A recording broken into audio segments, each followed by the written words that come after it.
So we are so excited to have colleagues of ours from Saddleback College join us who are going to share, as the screen says, they're going to encourage academic integrity and reduce plagiarism via authentic assessments and innovative pedagogy. So before I pass the baton, I do want to introduce our incredible speakers. So if you'll bear with me, I want to read their bios. I must do them justice because we are so grateful to have them here with us and joining this afternoon. So Dr. Marina Aminy is the Dean of Online Education and Learning Resources at Saddleback College with more than 15 years of experience as a faculty member in both traditional and online college classrooms. Marina also oversees the Zero Textbook Initiative, instructional support, tutoring, library services, study abroad, and professional development. She holds a PhD in education from UC Berkeley. So thank you, Marina, for joining us. Our next speaker is Jonathan Luque, and I apologize, I hope I pronounced your last name correctly. Jonathan is a co-chair of the mathematics department at Saddleback College. Jonathan's current focus is on designing authentic and contextualized assessments for math curriculum. He primarily teaches online courses in statistics and business calculus. So really looking forward to hearing Jonathan share some of his strategies. And lastly, I do want to introduce Dr. Bridget Hoida, who is colleagues with Jonathan and Marina, who unfortunately was not able to join us today, but as I'm sure Marina and Jonathan will explain, she was instrumental in preparing a lot of resources for this presentation. So I do want to provide some context for who helped create this presentation. So Dr. Bridget Hoida is the faculty co-coordinator for online education at Saddleback College, an English instructor with over 10 years of online experience. Bridget is committed to humanizing teaching via virtual community building and project-based learning. So without further ado, I'm going to stop sharing and allow Marina and Jonathan to take it away. All right. Hi, everyone. Can you hear me all right? Yes. All right, good. That's step number one, making sure we're heard and seen. So I'm so happy to be here. I just want to give a quick shout out to Chloe, Carol, and Joy, and also to my colleague James, who's in the audience. I see you there. They've worked really hard to put together this amazing lineup for you today. And Jonathan and I are just honored to be a part of it. Our colleague Bridget unfortunately had a family situation that pulled her away, but this is absolutely a huge part of her work. And so I do want to give her credit. It's part of her passion project, she calls it. So before I start the slide deck, I do want to share it, but I want to just put the links in the chat there. So you have two links. The first one is going to be a resource page. And what we did was any reference really that we make in the PowerPoint, you don't have to go back and look at it. It's a really, really long PowerPoint. So you can just go and look at the resource page and we've pulled all that together for you and they're hyperlinked. And then the second, if you really love the PowerPoint, which I wouldn't recommend trying to navigate it on your own, it's kind of long, it's there as well for your information. That's all for you. So I'm going to go ahead and start screen sharing if that's okay for you here. And I'll share my screen real quick. All right. Can you see that okay? Yeah, this is the resource page. So that first link will take you here. And there's kind of three sections. There's readings on the subject that I'll be referring to, proctoring and assessment, some additional resources here, stuff on project-based learning, authentic assessments, and then potential sites that are used for plagiarism and academic dishonesty. So we're going to get to all of that. And now I'm going to switch over to my PowerPoint. You also able to see that? Yes. Okay, good. I'm always a little bit, paranoid that what I see, people don't see. So let's go ahead and start. So I'm going to start it in present mode. Oops, there it is. All right.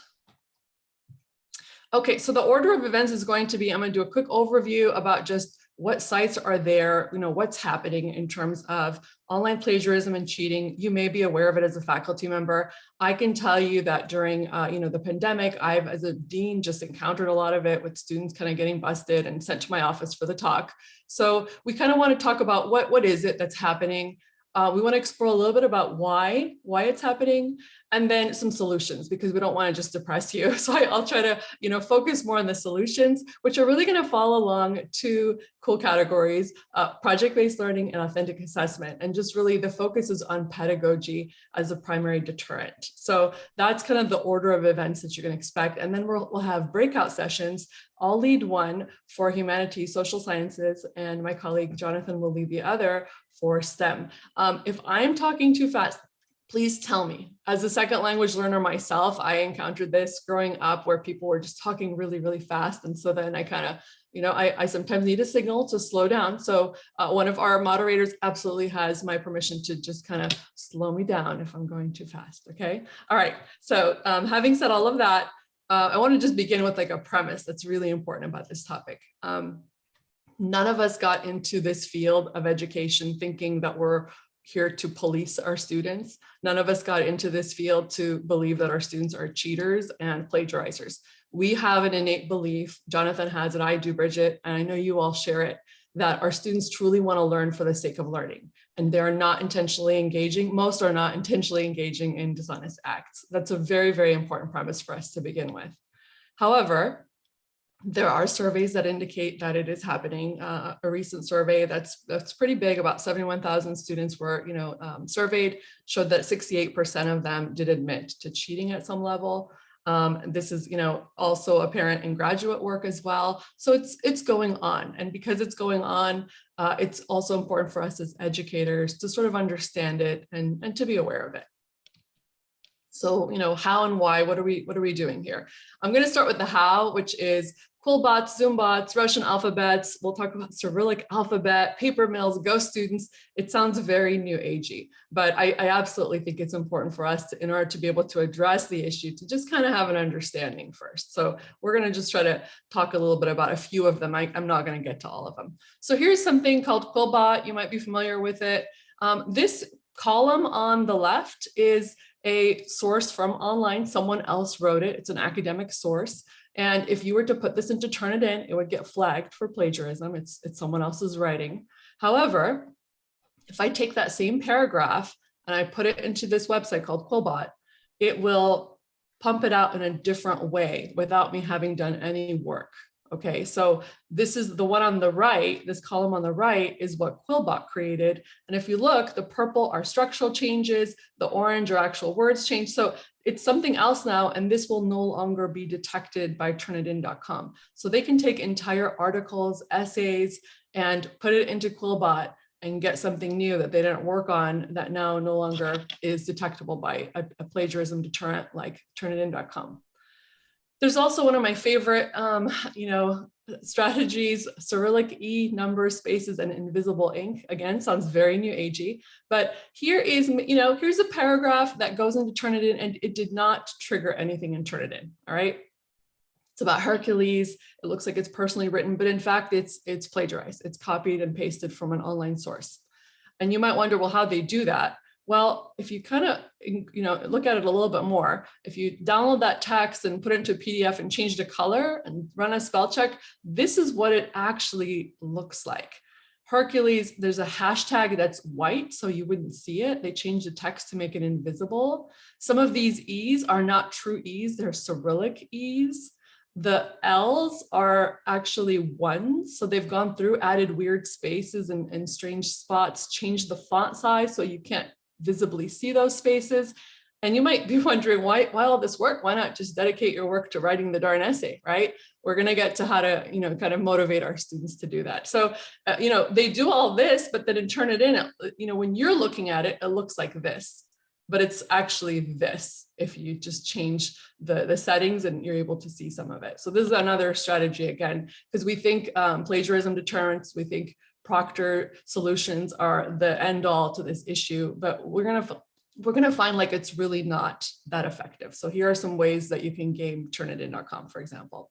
There's also, of course, ghost students. I was on a listserv and one of my colleagues was dismayed to go online, and within about 10 minutes, she was someone offered to take her accounting class for an A grade and charge her about $300 for it. They're out there. We'll talk a little bit more about ghost students in a lesson suggestion that I have because one of our suggestions is really, speak transparently with your students about some of these plagiarism strategies and have them be aware of it so that they know you're also aware of it and that they can kind of investigate the core reasons of why students do so. So go students, there's an article, I've provided this in the resource link. And then paper mills, this is a great article, and it's also another example of how you can incorporate it into a lesson for a humanities class or social science. It's called Cheating Ink, How Writing Papers for American College Students Has Become a Lucrative Profession Overseas. Also in your resource paper, your resource page. This article is good because it really kind of digs down about who is it overseas that writes your papers when you purchase a paper from a paper mill, and who is taking the class for you when you pay someone to do that. Oftentimes they live abroad. They actually interview people in India and Nigeria. And there's this very interesting irony that kind of comes up that these people have made just pennies on the dollar for the work that you're being charged hundreds of dollars for usually. And it's the other irony is that they're not treated well. They take and pass hundreds of American college classes, but they themselves are not awarded those degrees. So there's this inequity, there's this this very core, sad story to that whole industry that students learn about. And then there's an article that teaches you how to use this New York Times article in a lesson. So I'll get to that as well. I think I've linked that in your resource page. So here's another one called Essay Shark. No matter what kind of academic paper you need, it's simple and secure to hire an essay writer for a price you can afford. And so then you just put in your pages, the deadline, and boom, you got yourself a paper. You can place an order online on acemyhomework.com.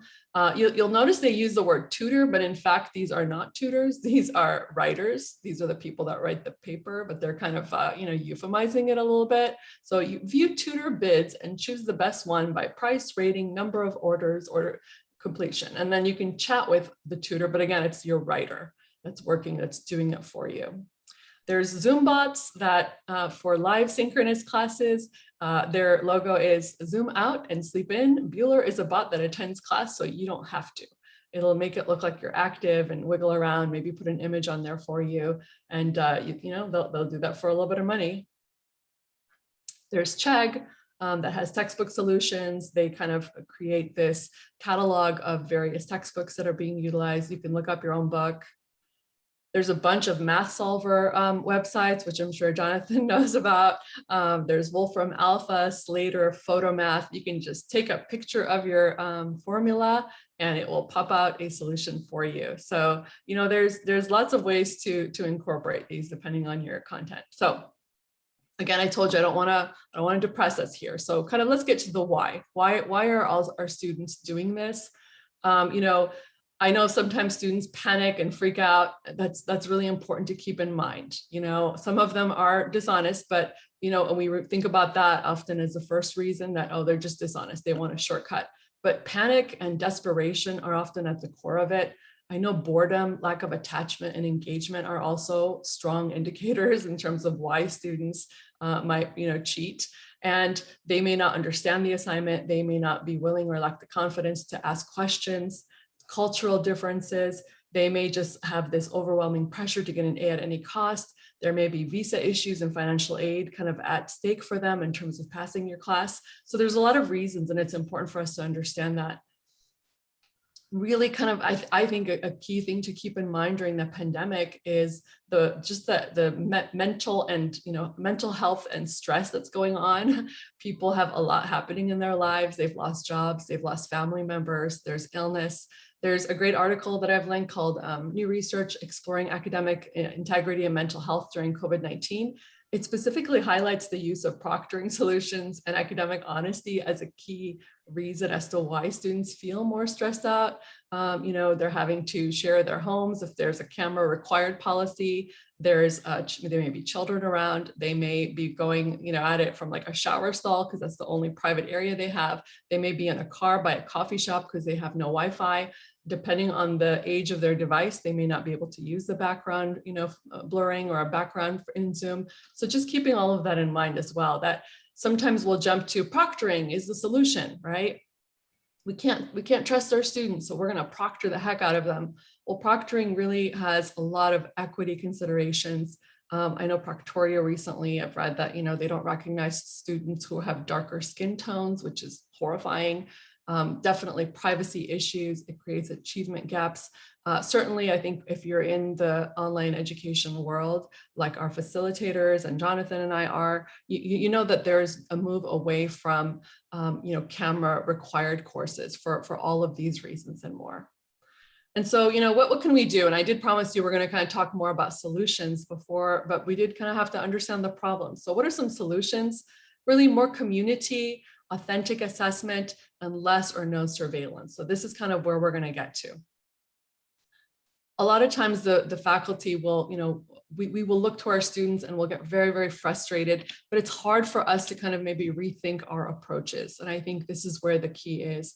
How can we teach our classes in a way that discourages students from wanting to cheat, that incentivizes original thinking and original work?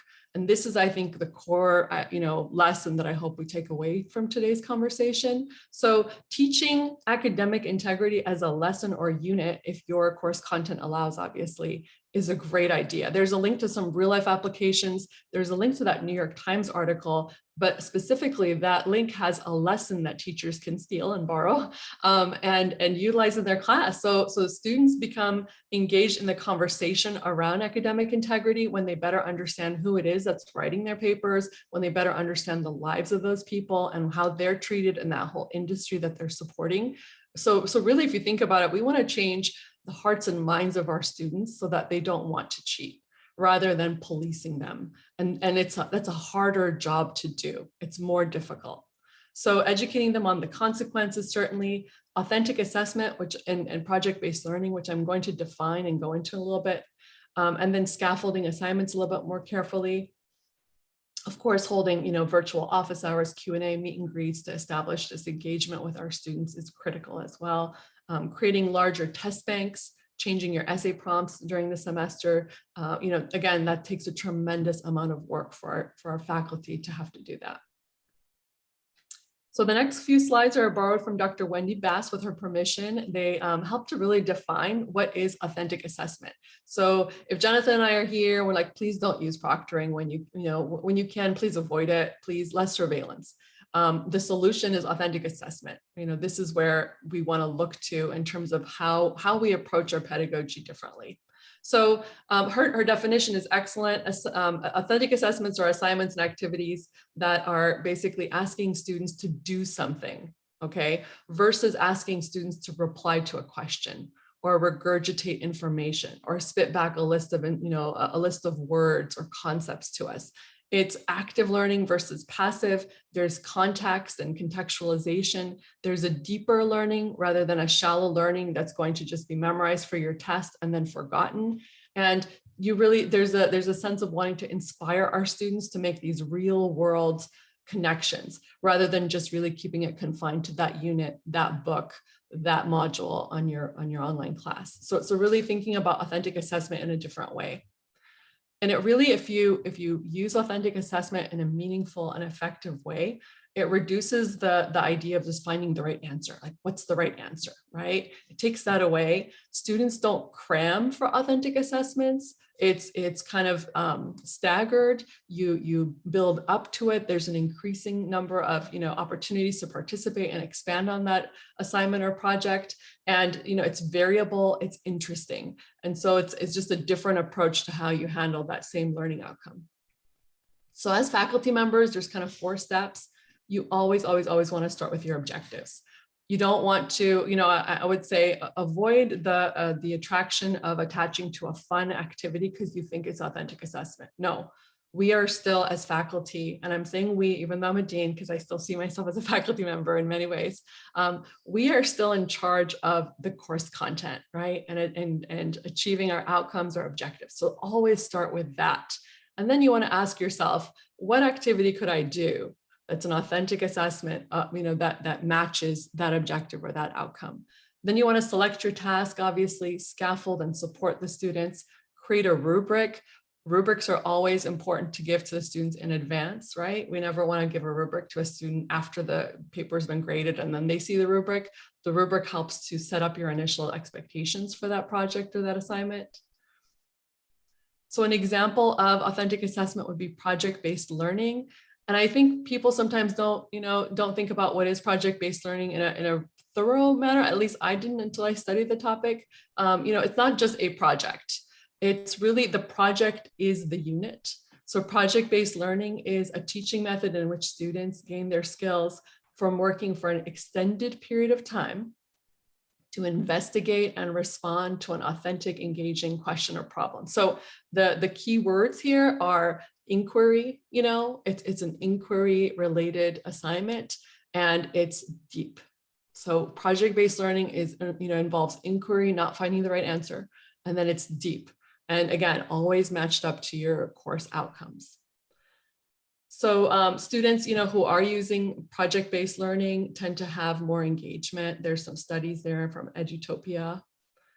And then how does it differ from just doing a project? Like, my own understanding of project-based learning has kind of evolved. So, sometimes people think of projects as like dessert projects. Like they're still doing the big normal assignments that we do in a standard class, but then I'm going to put like this dessert project to break up the monotony of my class. That's not project-based learning. Project-based learning is when the project is the unit. It is the whole learning. I hope that makes sense. So, it requires the critical thinking and the problem solving and the collaboration and various forms of communication. And we're going to give you some examples. And then just to kind of make sure I give my attributions, this is from the Buck Institute, and I have a link for PBI work. So these definitions, they're linked up in your resource page, and it's a great place to look at for additional information on project-based learning. So how do I implement it? This is a student view in terms of the gold standard, right? With students, we always want to start with student voice and choice. My son is in college right now, and he took a class where every single one of the students in his class had to write a 6-page essay, and the topic was critical thinking. So imagine the topic of critical thinking, which like as faculty members and as deans and educators, like we can barely handle talking about critical thinking. It's like such a dense topic, right? And kind of boring, right? So imagine telling an 18-year-old you're going to write a 6-page paper on the topic of critical thinking, and every single person in the class will write that paper. So if you're peer reviewing, you're going to read all your peers' papers that are also on critical thinking. It's pretty unvaried. So giving your students options. I know that Bridget, when she goes over this slide, talks about allowing students to do Google Slides, allowing them to do Prezi presentations, group projects, an oral presentation, allowing them to do a podcast, whatever, having a variety of prompts, options, and forms for students. Incorporating a way for students to reflect and critique their own work and each other's work. Often that happens through a peer review. You can do a gallery walk, you can do an art walk, whatever it is, but giving each of them an opportunity to kind of go through and see each other's work and critique and participate in that community of learning. And then the teaching gold standard, kind of this is a way to think about project-based learning from the teacher perspective. You always want to start with design and plan, right? You don't want to start with the cool project that you saw online or on YouTube or a faculty member told you about and then try to shove that into your content. You want to start with your big questions. What are my outcomes for my class? How am I going to get there? Can I get there through a project-based learning assignment? And then as a faculty member, it's very, very important for you to be managing these activities, scaffold their learning, assess along the way, and then coach them through it, right? And then this is another way to think about it if you're not a circular, if that visual doesn't help you. So I'll let you look at this on your own. So when creating your project, you want to be transparent. You want to have great models for successful projects. I know that when I taught English, I always had, here's an example of an ASA, a BSA, and a CSA. And I would have my annotation in terms of why this is an ASA, a B, like this is what they did in the body paragraph. Here's how much the works cited page, was implemented in the essay itself. So having those examples for students is really important. Clear assignments and instructions, obviously, and then aligning it with your outcomes. So I'm going to give you some quick examples. In talking to Joy and Carol and Chloe, we're definitely going to incorporate some of this in our breakouts, but we thought it would also be useful for you to just hear a few humanities examples and a few STEM examples in this main session as well, because it can be kind of, I don't know, inspiring or interesting to do that. So I'm going to spend a few minutes just taking a look at a few examples from humanities. And some of these, most of these are borrowed from Bridget's class. So an example would be for her English 3 poetry class. It's a project where she admits to her class and says, you know, the canon that we've looked at is pretty non-diverse, right? I want each of you to contribute a page as a digital scrapbook for our class, where you're going to research your own poetic movement or poet or form, and then we're going to consolidate that into a digital scrapbook for our class. And that yielded these fantastic results from her students that were personal and engaging. And, you know, here's an example. You know, a student chose Luis Cavalquinto, born in Magarao in the Philippines, the same city where my mother was born. He didn't buy that from a paper mill. Nobody created a slide for him, right? This was a student that was engaged and excited and found this personal connection to this assignment. Other projects that, you know, she has done, and I know other faculty as well will do, literary prezzies, where you base it on an essay, a reading, a myth, etc., a podcast, comic strips, memes, annotated Spotify list, which I love. I've never done this one. I'd like my son to try it one of his classes, but picking your songs and then doing annotation, short films and trailers, digital scrapbooks and slideshows. So these are all great examples of what you can do. And then she's got some students that, you know, one of the cool things about these project-based learning is that they're not disposable, they're portable, because they have this real life connection and they showcase their skills so beautifully.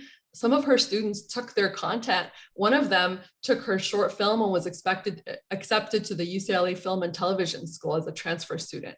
Another student created a brown Iron Man, which I'll share in the breakout. It's lovely. It's a Sikh man who is a superhero, and it's the student rethinking the diversity of Marvel's superheroes.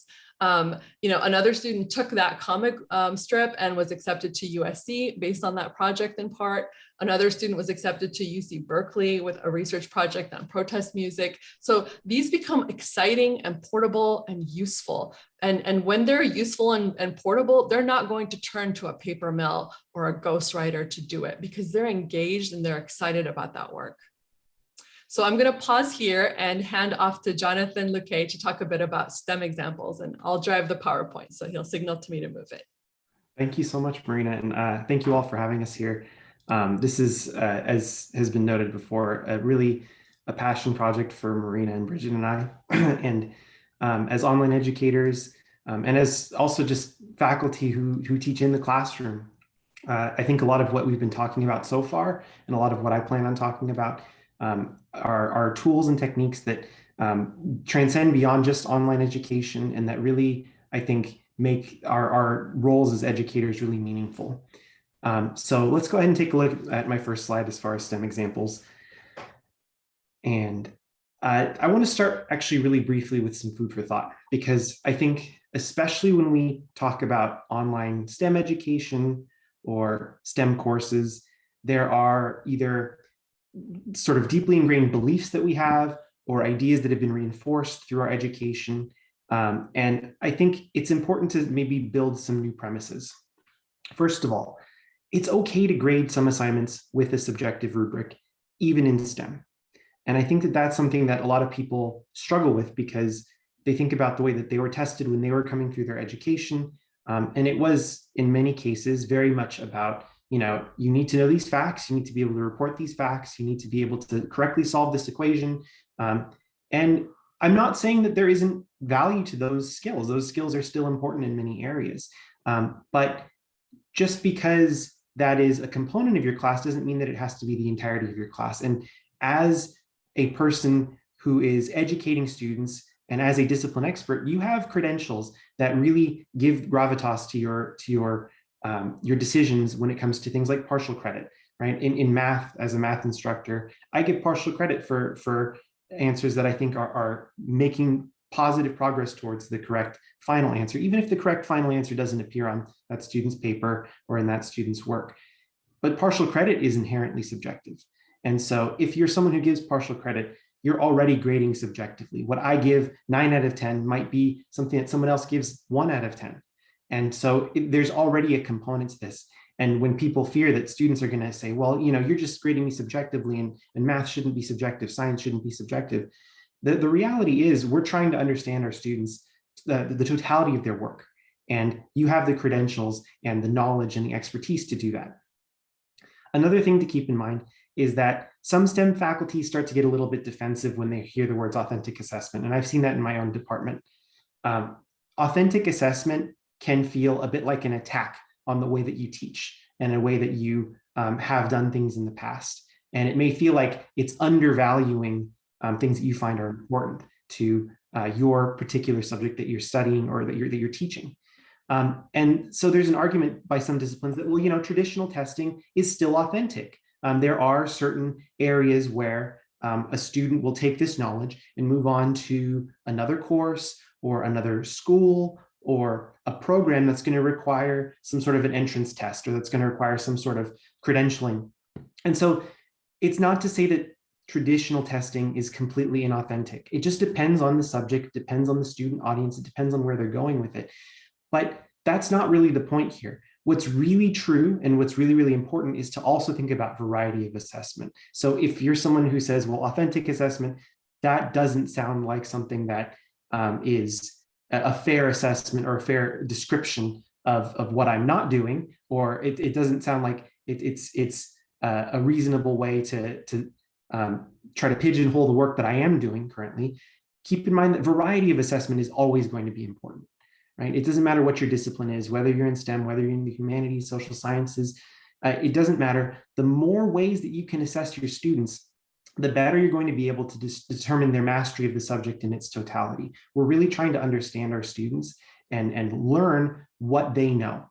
And it's more than just being able to respond to a certain list of questions. It's about being able to see how they can describe, how they can connect. It's about all of those different levels of Bloom's taxonomy and understanding the student and their knowledge base.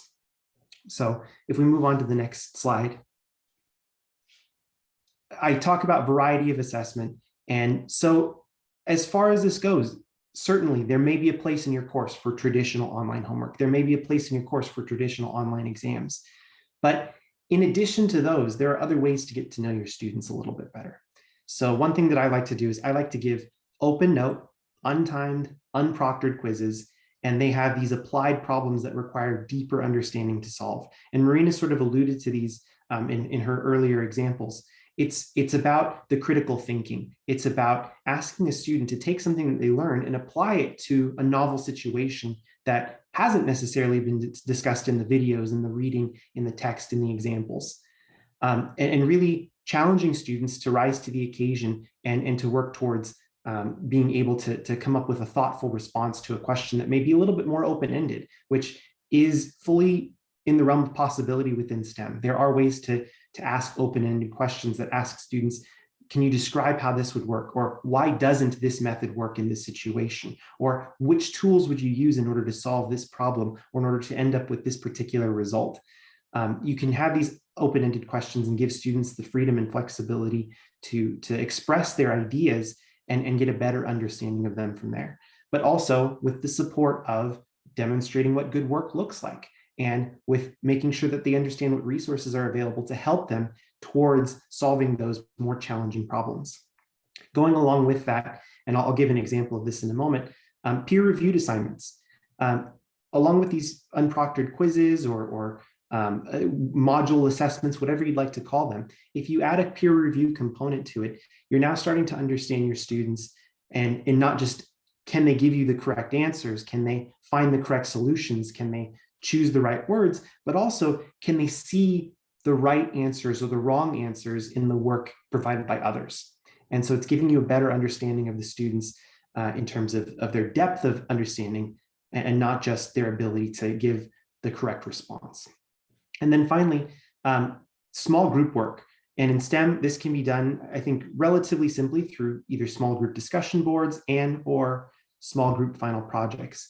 It's this ability to get students to start talking about the content without feeling like they're on the platform of an entire class-wide discussion board. You're starting to give them almost a sense of privacy in their conversations with each other, and yet you can still kind of look in as an instructor and get to know your student better, and which are the students who are engaging, which are the students who are submitting their discussion board posts early or adding extra posts, and which are the students who are maybe waiting to the last minute, lacking in detail, maybe not necessarily interacting with their classmates at the level that you're seeing among other groups. And it's an opportunity to teach and to elevate and to promote, higher expectations of your students. So let's go ahead and take a look at some examples on the next slide. So for peer-reviewed assignments through Canvas, here are some best practices that I recommend based on how I teach my courses. First and foremost, definitely write your own questions. It takes time, I know. It's often challenging to find numbers that work well in a math problem, or a novel example for your subject within the sciences, but really try your best to write your own questions. Focus on that critical thinking, focus on depth of content, and treat them as summative assessments. Make sure students understand the reason why you're doing these homework problems, or the reason why you're taking these short little quizzes is because we're trying to build up to these bigger assessments that really capture your full knowledge. And I'm not just going to be asking you about whether or not you can solve for X, but really being able to explain yourself in more depth and detail. Along with that, providing the support of a grading rubric that establishes expectations ahead of time. Marina's spoken about this already in some of her slides. I think it's especially true in STEM. I'm not saying show them exactly what the solution should look like. I'm not even saying solve a similar problem. You can solve an entirely different problem or give an entirely different contextual example, but show students examples of what good work looks like and what is expected. You don't have to provide the answers until after the submission deadline, but have that rubric available so that students know what they should be looking for and whether or not they're missing something, because that's often a big challenge. And it saves you a lot of effort and trouble when students aren't having to constantly email you asking, well, is this good enough? Or did you need to see this? It takes a lot of the confusion out of the experience. Then what I like to do is I like to give students maybe about 2 to 3 days after the initial submission deadline to complete an anonymous peer review. And I emphasize anonymous because some students feel uncomfortable grading each other's work. And so there's a way to set in Canvas peer reviews to be anonymous, randomly assigned, so it's minimal work on your effort. When you create the assignment, you check a couple of boxes and the assignments will be automatically assigned after the due date. And I really think it's important to make sure that you place value and appropriate value on these assignments and on the peer reviews themselves. Personally, I deduct half credit from a student's assignment if they do not complete their peer reviews thoughtfully and on time. And I know it's an expectation here that some students aren't used to, and that may feel a little bit unfair for some of them. I'll give an anecdotal example a little bit later, but I think it's really important to emphasize that peer reviews are part of the assignment. It's part of the learning process. You're trying to understand the student's ability to identify correct answers and identify incorrect answers and explain why answers are incorrect when they are. And that's giving you a much better understanding of the student's depth of knowledge. And of course, be sure to grade the assignment yourself. Don't rely on the peer reviews as the assignment grades. You can always compare your grade that you give with the grade that the peers gave, and it starts to give you a better understanding of who's really engaged and who isn't. And actually the next couple of slides, next 3 slides actually have an example of this. So this is an example of my grading on a particular student's assignment. And all 3 of these rubrics that we're going to look at are for the exact same assignment from the exact same student. This first is what I ended up grading. And it's probably a little bit fuzzy on your end because I had to take a screenshot and zoom in a little. So if you can't read it, that's okay. What I want to direct your attention to is the fact that when I graded the student's assignment, they really struggled on it. They ended up with, at least for questions 2 and 3, 1 point out of, in this case, 2, 3, 4, 5, 6, 7 points possible. So 1 point is really, you could tell that the student was struggling. I put some comments on a couple of the questions that explain what they were doing wrong. And this was my grading. On the next slide, we have student, we'll call it student 1, and how they graded this assignment. And student 1 was pretty similar to the grade that I gave. This was one of the earlier peer-reviewed assignments in the course. And so I think student 1 was a little timid and didn't want to take off full credit for part A and didn't want to take off full credit for part A of question 3. So they gave a little bit more credit than I did, but they were in the same ballpark. And I'm not looking for every student to give the exact same grade that I will, because that's part of the process. It's about judging for yourself as a peer reviewer. What is correct? What is incorrect? Are there parts that are of value? How well does it match up to the rubric? How much does it match up to the expectations? Can you justify why you're taking credit off? And I think that was the one thing that I ended up reaching out to this student about. I said, I really appreciate that you did your peer reviews and you did them one time. I can tell that you put some thought into it because you were looking at the rubric and trying to mark credit where it was given, where it was due, and mark off credit where it was not. But please make sure if you're going to take credit off, put a little comment explaining why. And this student from that point on was doing a great job with the peer reviews. However, we look at the next slide. This student gave full credit to the assignment that I only gave 1.4 and that student 1 gave 3.4. And so this is a red flag for me. There's something wrong here because clearly there were errors in the student's work. And student 2 did not catch those errors, despite the fact that they were given rubric and even given the answers that they should be looking for. And those answers were not present in the work. And so when I see something like this, I know that this student either didn't feel comfortable taking credit off or wasn't really paying attention, wanted to get through their peer reviews really quickly, clicked through, and just gave full credit for everything. And so I reached out to the student and I said, I'm sorry, I'm going to have to take off half credit for your assignment. I know you did your peer review on time, but I can tell that you weren't really paying attention to the rubric. And you marked questions that were clearly incorrect, or even some questions that were missing with full credit. And this part of this is about learning what you understand and what you don't about the material. And it's not just about the work that you provide me in your own assignment, it's about your ability to see the correct answers in someone else's assignment. And the student didn't like my response and didn't like that they lost half credit. And we went back and forth, but eventually they came to an understanding of the value of this. And from this point on, they ended up doing all of their peer reviews for the rest of the semester, very carefully with very thoughtful comments. And I was very, very appreciative of it, to the point where I went back and I told the student, look, I know that you learned from the experience that you had from this past assignment. I'm not going to make it count against you. I know that you understand the material in this course. You've demonstrated it both in your own work and in your subsequent peer reviews. And so I had flexibility with the student and said, you know what, I'm going to go ahead and give you back that credit. And a lot of times it's those sorts of interactions of understanding a student, where they're coming from, what their frustrations are, what their strengths and weaknesses are.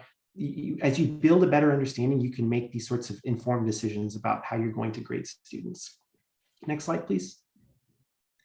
Another thing to keep in mind, and this is, I think, something that really concerns a lot of STEM faculty, and especially math faculty, is about Chegg and Course Hero and all of these different platforms. They're not perfect. And this is especially true when you write your own assignments that have some extra writing component. Yes, you can have questions that have written answers and not just numerical answers.